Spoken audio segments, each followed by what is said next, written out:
घुड़सवारी का आनंद और पहली दफा किसी घोड़े के द्वारा अपनी सवारी हेतु स्वीकार करना लक्षणा के लिए किसी विशेष आनंद से कम नहीं था। वह मंदिर के पास के मैदान में घोड़ों को सरपट दौड़ाए जा रही थी, पर थोड़े समय के लिए ये समझ नहीं आया कि लक्षणा की मर्जी से घोड़ा चल रहा है या घोड़े की मर्जी से लक्षणा विचरण कर रही है, क्योंकि थोड़े ही समय में घोड़े ने तेज रफ्तार पकड़ ली। लक्षणा के लिए कुछ भी समझ पाना असंभव हो गया। उसे सिर्फ और सिर्फ तेज प्रकाश की किरण नजर आ रही थी। वह सोच में डूब गई कि आखिर यह कोई साधारण घोड़ा तो हो नहीं सकता। वह याद करने लगी कि तेज हवाओं के साथ मंदिर के घंटे ने आवाज की। तब पुजारी सजग हो अपने स्थान पर खड़े होकर वह मां मनसा देवी के सामने माथा टेक आगे बढ़ा, और लक्षणा ने जैसे ही मंदिर में पैर रखा, सारा तूफान अचानक थम सा गया। मंदिर के पुजारी आचार्य चित्रसेन जी, जिनके बारे में सिर्फ अब तक दिनकर जी ने लोगों से सुना था, उनके तेज को देखकर उन सबसे कहीं ज्यादा पाया। आचार्य चित्रसेन जी से वे अपने मन की बात कह पाते, उससे पहले उन्होंने कदम का नाम उच्च स्वर में पुकारा, और देखते ही देखते सफेद रंग का घोड़ा मंदिर के पीछे से दौड़ लगाते हुए प्रकट हुआ, जैसे वह सिर्फ और सिर्फ इसी बात का इंतजार कर रहा था। इतना सुंदर घोड़ा आज तक उन्होंने कभी नहीं देखा था। आचार्य चित्रसेन जी ने दिनकर जी को बैठने के लिए आसन दिया और मां मनसा देवी का प्रसाद ग्रहण कर लक्षणा से कहा कि वह कदम का तिलक करे, और लक्षणा ने ठीक वैसे ही किया। तिलक के पश्चात कदम, जिसकी ऊंचाई सोच से कहीं ज्यादा परे थी, वह अपने स्थान पर बैठ गया, जिसका आशय ये था कि उसने लक्षणा को सैर कराने की अनुमति प्रदान कर दिया। तब आचार्य चित्रसेन जी ने उस घोड़े से कहा, मां मनसा देवी की आज्ञा अनुसार कदम, तुम्हें उनकी सेविका लक्षणा को अपनी सवारी हेतु स्वीकृति प्रदान कर विचरण करवाने की मैं प्रार्थना करता हूँ। बस इतना ही सुना था कि वह अपने स्थान पर खड़ा हुआ और थोड़ी धीरे धीरे गति पकड़ने लगा, जिससे लक्षणा ने शुरू में आनंद लिया, लेकिन फिर इतनी तेज गति में उसे सिर्फ और सिर्फ चारों ओर प्रकाश की नजर आने लगा। लक्षणा को अचानक एक झटके के साथ ऐसा लगा जैसे घोड़े ने संपूर्ण धरती को नाप लिया हो। पहाड़, पर्वत, झरने, सब कुछ पार करता हुआ वह अब समुद्र की लहरों पर दौड़ लगा रहा था। ये भी एक अलग ही आनंद की अनुभूति थी, क्योंकि ऐसा तो लक्षणा ने कभी सोचा ही नहीं था। उसे तो ऐसा लग रहा था जैसे वह कोई स्वप्न देख रही है।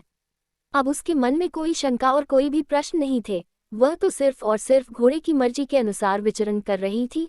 अगले ही पल समुद्र की सीमाओं को पार कर वह जैसे ब्रह्मांड की ऊंचाइयों पर आ गया, जहां से पृथ्वी को शून्य की भांति स्पष्ट तौर पर देखा जा सकता है।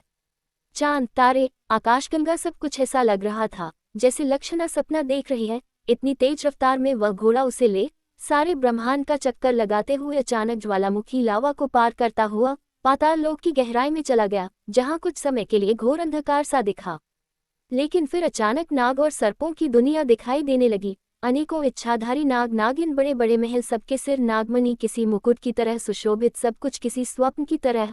और देखते ही देखते वह घोड़ा उछाल के साथ पुनः समुद्र की लहरों पर लौट आया और धीरे धीरे मैदान की ओर दौड़ लगाकर अपनी गति को कम कर मंदिर प्रांगण में खड़ा हुआ। लक्षणा को ऐसा लगा जैसे वह स्वप्न से जागी हो और सामने मंदिर के उसे जागने का एहसास हुआ। उसने कुछ ही पलों में ऐसे ऐसे अनुभव किए थे कि जिसे समझ पाना और बता पाना सामान्य मनुष्य के लिए संभव नहीं था। उसने आचार्य चित्रसेन जी को प्रणाम की मुद्रा में धन्यवाद कहा और घोड़े के सिर पर हाथ फेरते हुए अपनी कृतज्ञता दिखाए, और मंदिर में आकर पुनः मां मनसा देवी को अंतर्मन से धन्यवाद किया और अपने जन्म के रहस्य को जानने की इच्छा प्रकट की। ऐसा लगा जैसे उसकी इस यात्रा से जैसे उसकी आत्मा के द्वार खोल दिए गए हैं। वह अपने आप को संसार के सभी रहस्यों को कुछ पल के लिए देख पाने में सक्षम महसूस कर रही थी। उसे वहां खड़े खड़े उसके घर में हो रही गतिविधियों के बारे में ऐसे नजर आ रहा था जैसे एक ही समय में दो अलग अलग जगहों पर देख पाने में सक्षम है, लेकिन वही बात किसी से बता नहीं सकती। उसने पलटकर देखा, तब तक वह घोड़ा अपने स्थान से जा चुका था और उसके पिता दिनकर जी उसे देख मुस्कुरा रहे थे, और जैसे वह भी अपनी बेटी की घुड़सवारी को देखकर आनंदित थे। उन्होंने सम्मान से आचार्य चित्रसेन जी को आभार प्रकट किया और अपनी पुत्री के विषय में कुछ जानने की इच्छा प्रकट की, जिसके जवाब में आचार्य चित्रसेन जी ने सिर्फ इतना ही कहा कि कुछ रहस्य यदि धीरे धीरे ही जाने जाए तभी अच्छा होगा। वक्त आने पर आपको खुद ही पता चल जाएगा। बस इतना कहूंगा कि आपकी बेटी कोई साधारण नहीं, लक्षणा नाग माता का आशीर्वाद है, क्योंकि जब आपकी पत्नी ने एक लंबे समय तक इंतजार के पश्चात संतान उत्पत्ति की इच्छा से अपनी कुलदेवी माता के मंदिर में पूजा अर्चना की, और पूजन के पश्चात जब उन्हें जलामृत प्रदान किया गया, तब उन्होंने जानबूझकर मां की चुनरी पर एक कोना उस जल को छूते हुए ये कहा कि मां, आपकी चुनरी के स्पर्श मात्र से एक संपूर्ण ब्रह्मांड रचा जा सकता है।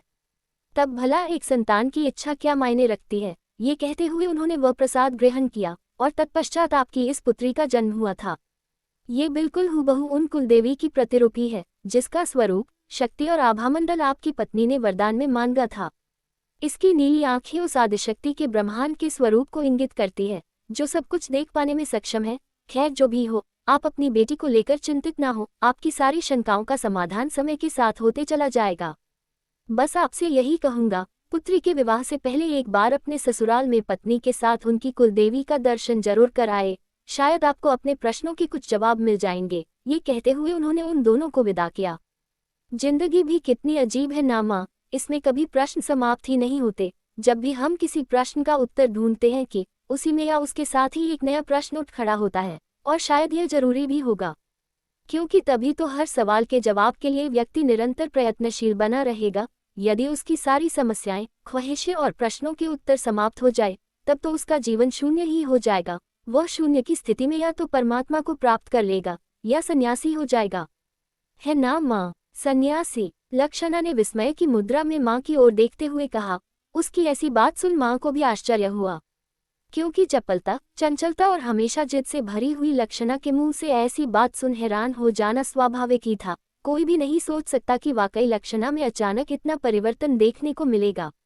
लेकिन चंदा देवी के लिए अपनी बेटी का अचानक गंभीर हो जाना बहुत ज्यादा चिंता का विषय नहीं था, क्योंकि स्त्री मन कब और किस विषय को लेकर गंभीर हो जाए और किस समय बड़ी से बड़ी बात को सामान्य समझ ले, ये तो वह खुद भी नहीं जानती।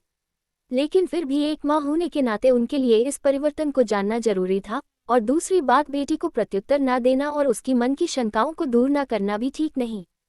चंदा देवी ने लक्षणा के पास जाकर उसके सिर पर हाथ घुमाते हुए कहा, अरे वाह, वाकई बड़े सुंदर विचार है। लेकिन महामहिम, क्या मैं इतने सुंदर विचारों का कारण जान सकती हूँ?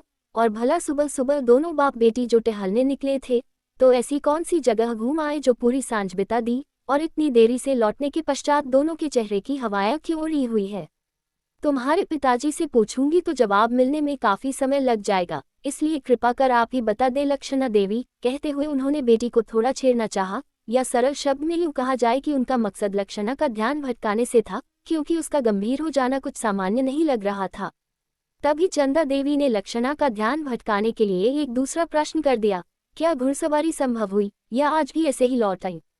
इतना सुनते ही जैसे लक्षणा चाहक उठी और उछलकर माँ के पास बिस्तर पर जा बैठी और अपना सिर माँ की गोद में रख कहने लगी, हाँ बिल्कुल, मैं यही बताना चाह रही थी कि हमने आज घुड़सवारी की चाहत पूरी की। लेकिन एक इच्छा पूरी होने के पश्चात हमारे मन में कुछ प्रश्न गूंज रहे हैं, जिनमें कुछ प्रश्नों के उत्तर तो अनिश्चितता के आधार पर तय करके हमने खुद ही पूर्ण कर लिए हैं, तो वही कुछ प्रश्न पानी के बुलबुले की तरह रह रहकर हमारे दिल में उठते जा रहे हैं। आखिर ऐसा क्यों हुआ? हो गई इच्छा पूरी, कर ली घुड़सवारी, तब तो भूल जाना चाहिए, खुशी मनाकर लौटना चाहिए। लेकिन यहाँ तो उल्टा है, पिताजी मेरे जन्म और मेरे भविष्य को लेकर परेशान हो गए, और मैं ये सोचकर परेशान हूँ कि आखिर आज तक किसी अन्य घोड़े ने मुझे घुड़सवारी का मौका क्यों नहीं दिया? क्यों मुझसे देखकर पहले ही बिदक जाता था? क्या वाकई पिता की सोच के अनुसार मैं औरों से भिन्न हूँ, और यदि हाँ तो वह भिन्नता क्या है? और तो और आचार्य चित्रसेन जी की कृपा से हमने कदम घोड़े की सवारी तो की, लेकिन वह घोड़ा भी किसी रहस्य से कम नहीं। वह सिर्फ आचार्य चित्रसेन जी के कहने पर ही हाजिर होता है।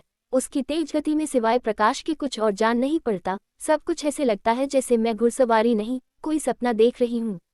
किसी को बताने पर ताज्जुब होगा कि उस घोड़े की सवारी से मैंने पल भर में जैसे पूरे ब्रह्मांड को छान मारा हो, लेकिन किस खोज में ये समझ नहीं आया। बस रह रहकर एक तस्वीर किसी शिव नागेश्वर के मिश्रित स्वरूप में नजर आती, और वहां पास ही कुछ लिखा हुआ सा नजर आता, और फिर अचानक अदृश्य हो जाता।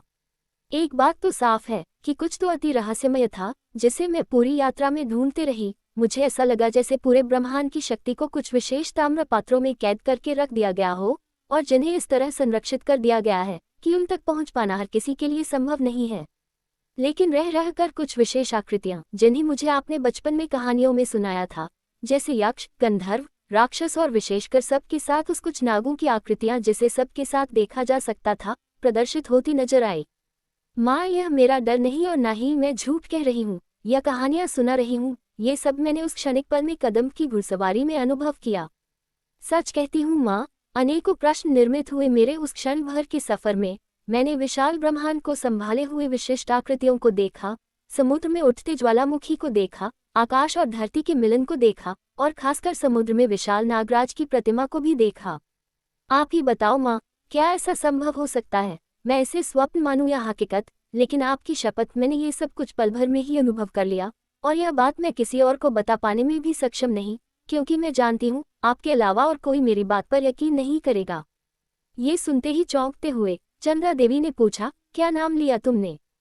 फिर से बताओ। आचार्य चित्रसेन जी, और उनका घोड़ा कदम्ब, जिसकी सवारी संभव ही नहीं। क्या तुम दोनों माँ मनसा देवी के मंदिर से होकर आए हो? सच कहो, तुम्हें वहां किसने भेजा? आखिर शहर के उस ओर का रास्ता तुम्हारे पिता को आज कैसे नजर आ गया? आश्चर्य की आचार्य चित्रसेन जी के साथ कदम्ब के दर्शन तुम दोनों को कैसे प्राप्त हुए?